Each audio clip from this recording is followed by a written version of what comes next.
તો હમણાં જે આપણે વાત કરી ને કે ભાઈ ગિરનારની તળેટીમાં દામોદર કુંડની પાસે આ શિલાલેખો આવેલા છે, તો એ દામોદર કુંડની વાત કરીએ કે દામોદર કુંડ શું છે.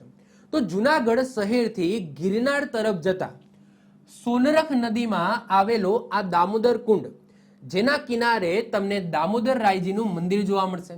તો અહીંયા કુંડ તમે જોઈ શકો છો, આ કુંડ છે અને એની પાસે તમે જોઈ શકો છો દામોદર રાયજીનું મંદિર તમને જોવા મળશે. તો આ છે દામોદર કુંડ. પૌરાણિક કથા બ્રહ્માજી યાજ્ઞાથી દામોદર કુંડની અંદર ગંગાજીનો વાસ છે એવું કહેવાય છે. એવી પૌરાણિક કથા છે કે બ્રહ્માજીની યાજ્ઞાથી આ દામોદર કુંડની અંદર કોનો વાસ છે?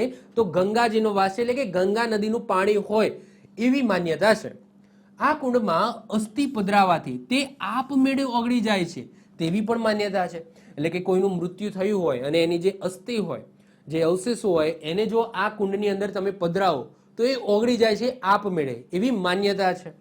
ભક્ત કવિ નરસિંહ મહેતા, તો નરસિંહ મહેતા સાથે પણ આ દામોદર કુંડ સંકળાયેલું છે. કઈ રીતના? તો જ્યારે ભક્ત નરસિંહ મહેતા છે એ પ્રાતઃકાળે એટલે કે સવારના પહોળમાં ગિરનારની તળેટી નજીકના આ દામોદર કુંડની અંદર જ્યારે સ્નાન કરવા જતા હતા અને પ્રભાતમાં જે પદોની રચના કરતા હતા, જે આજે પ્રભાતિયા તરીકે ઓળખાય છે.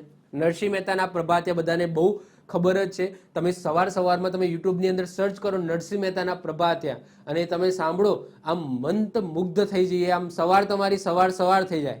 ઓકે, તો એવા સરસ મજાના નરસિંહ મહેતાએ જે પ્રભાતિયા લખેલા છે અને એવી માન્યતા છે કે જ્યારે સવારના પહોરમાં જે નરસિંહ મહેતા આ દામોદર કુંડની અંદર નહાવા જતા હતા, જ્યારે રિટર્ન ફરતા હતા, તો એ સમયે આ નરસિંહ મહેતા દ્વારા આ પ્રભાતિયાના જે પદો છે એની રચના કરેલી છે, જે આજે આપણે પ્રભાતિયા તરીકે ઓળખીએ છીએ. આગળ વાત કરીએ, દામોદર કુંડની બાજુમાં ગિરનારની તળેટીમાં ભવનાથ મહાદેવનું મંદિર તમને જોવા મળશે અને એની બાજુમાં તમને મૃગીકુંડ જોવા મળશે. હવે મૃગીકુંડ સાથે પણ આપણે મેળાની જ્યારે વાત કરીશું, ભવનાથનો જે મેળો ભરાય છે એની વાત કરીશું, ત્યારે મૃગીકુંડની ડીપમાં થોડી વાત કરીશું.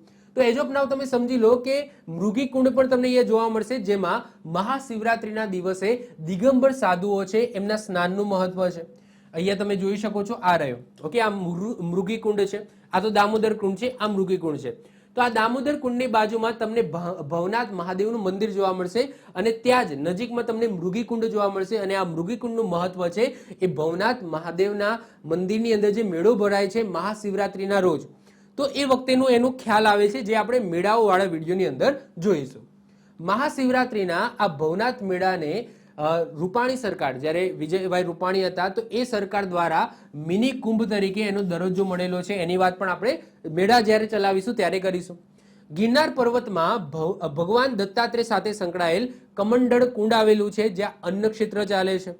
દત્તાત્રેય એ ગિરનારનું સૌથી ઊંચું શિખર છે, જેને આપણે ગિરનારમાં જે ગોરખનાથ શિખર છે, એ ગોરખનાથ શિખર ઉપર કોનું મંદિર આવેલું છે? તો દત્તાત્રેય ભગવાનનું મંદિર આવેલું છે. દત્તાત્રેય ભગવાન તમે જોઈ શકો છો. અને એવું કહેવાય છે કે દત્તાત્રેય ભગવાન જેમને તપસ્યા ક્યાં કરી હતી? તો કચ્છની અંદર જે કાળો ડુંગર છે, આ કાળા ડુંગર ઉપર ભગવાન દત્તાત્રેય દ્વારા તપસ્યા કરવામાં આવી હતી અને એમનું મંદિર તમને ક્યાં જોવા મળશે? તો ગુજરાતનું સૌથી ઊંચું શિખર ગિરનાર જે રેન્જ છે એમાં જે ગોરખનાથ શિખર છે, આ ગોરખનાથ શિખર ઉપર તમને દત્તાત્રેય ભગવાનનું મંદિર જોવા મળશે. તો દત્તાત્રેય એ ગિરનારનું સૌથી ઊંચું શિખર છે. ભગવાન દત્તાત્રેય પશુ, પ્રાણી અને જીવ એમ ટોટલ 24 ગુરુ બનાવેલા. તેમની માતાનું નામ અનસુયા હતું અને પિતાનું નામ અત્રિ હતું. એના કારણે ભગવાન દત્તાત્રેયને અત્રેય પણ કહેવામાં આવે છે. આ થોડું વધારે જે લિંક હતું એના કારણે મેં દત્તાત્રેય ભગવાનનું પણ અહીંયા થોડું ચલાવી દીધું. ક્લિયર? તો આ થઈ ગયો તમારો દામોદર કુંડ. આવી જ રીતના ઓછા સમયની અંદર મહત્વપૂર્ણ નોલેજ મેળવવા માટે અને મને સપોર્ટ કરવા માટે આજે જ આપણી યુટ્યુબ ચેનલ ટીચિંગ કિશન ક્લિપને સબસ્ક્રાઇબ કરો.